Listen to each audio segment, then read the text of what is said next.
Hi again, good afternoon. I'm Shanika from Polvea Pottery. I just thought I should do another video of how to use a kiln sitter, Dawson kiln sitter. This is one of our fully reconditioned kiln that is still waiting to be painted, as you can see. So, what I did was plug the kiln into an extension lead. Please don't do this at home. This is dangerous. I'm just doing it for demonstration only. So I leave the lid open, and this thing here called kiln sitter, this, and this is a sitter tube. This is kiln sitter, okay, and these are called clothes as well. That will keep this little bar. So this one here is called a little kiln sitter bar, pyrometric bar. Can you see that well? So this one is 06. This is the pyrometric bars here.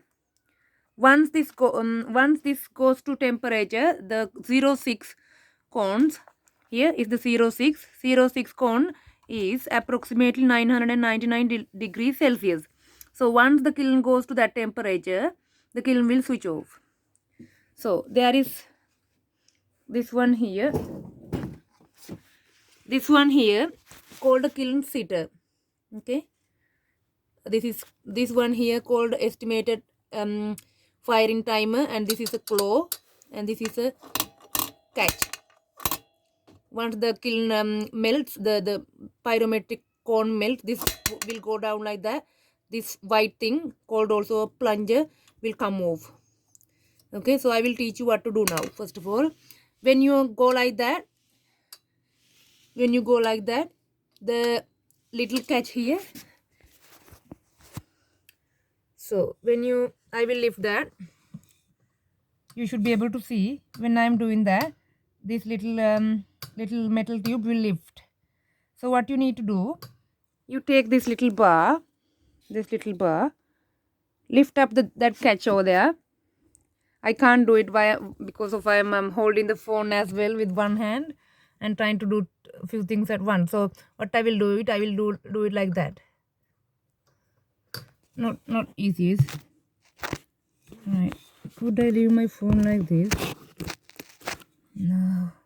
So what I will do is, can you see I'm just trying to put it like that, but you need to use your both hands, so it need to be in the middle like that. Okay, it need to be in the middle. This is 06 cone number, so secure it like that on the sitter tube, sitting nicely, and then you should close the lid. There is this catch here.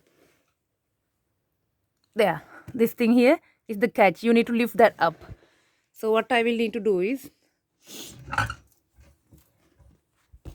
right, that's it. Sorry, I shut the lid. Secure the lid here.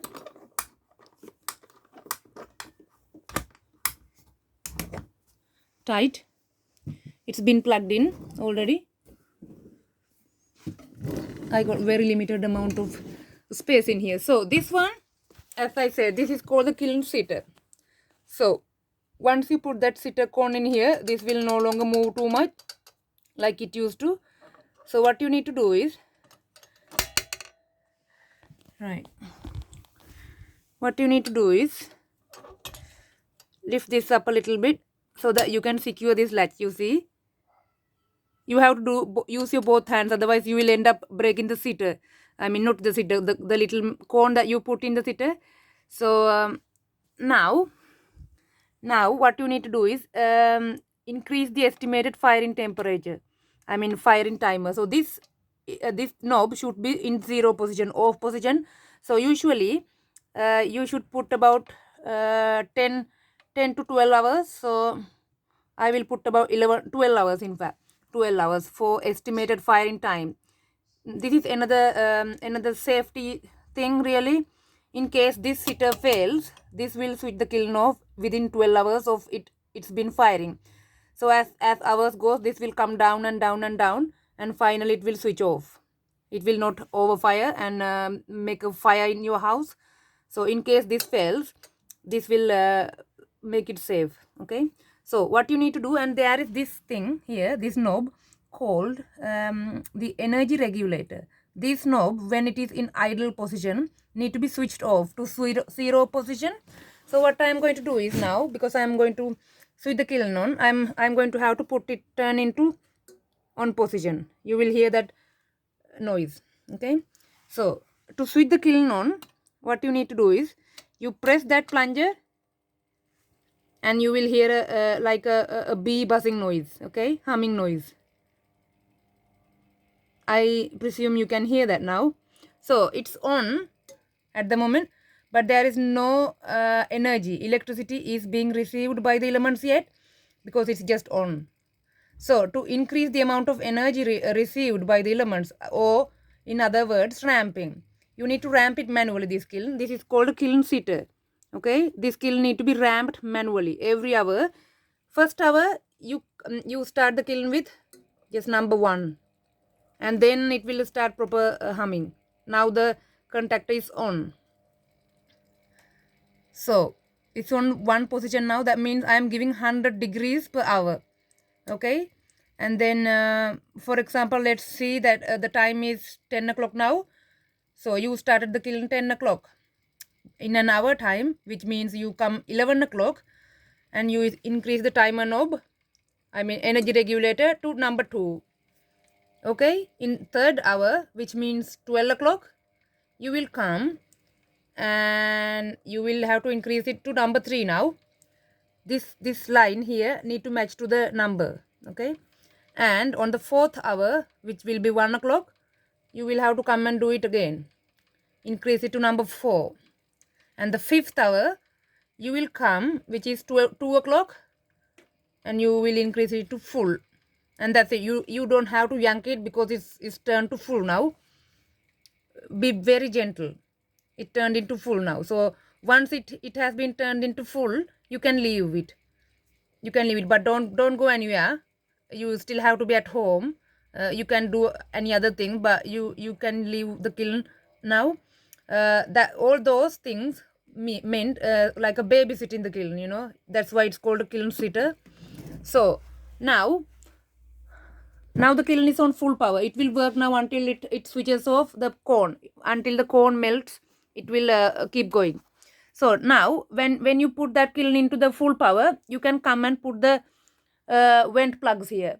I did have vent plug somewhere, but yeah, this one on the top is hot now, and there will be another one on the side somewhere. There. Once the kiln goes to full power, you can come and put the side bungs and top bungs, and that is it. As I said, once the kiln, the cone that I put in the sitter melts to this shape, you see, the kiln will switch off. The power will cut off. I will show you how it switches off. Okay, so now I will have to switch off by manually. Okay, I can either switch it off by taking this down. Okay, once this goes down, even though it is on full, you can also turn it to number 0, and that will switch it off too.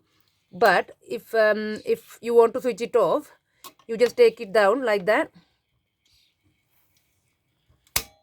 As you can see, the plunger, white plunger thing came out. Now it doesn't matter if it is on full, does it? It's switched off now. So that's why this is second measurement of safety, really. In case this thing fails, this will provide some safety. It will not overfire. It will switch off within 12 hours. You don't necessarily have to put more than 12 hours, because usually a biscuit temperature takes maybe 8 hours, 2000 degrees, and glaze should take no longer than 10 hours. So 12 hours or 11 hours, you just have to work it out how many hours it takes. So it's best to write everything down. So this is how it works. And if you want to soak, I mean, I will switch it on a bit more. So if you want to soak manually, what you need to do is, when the claw falls down like that,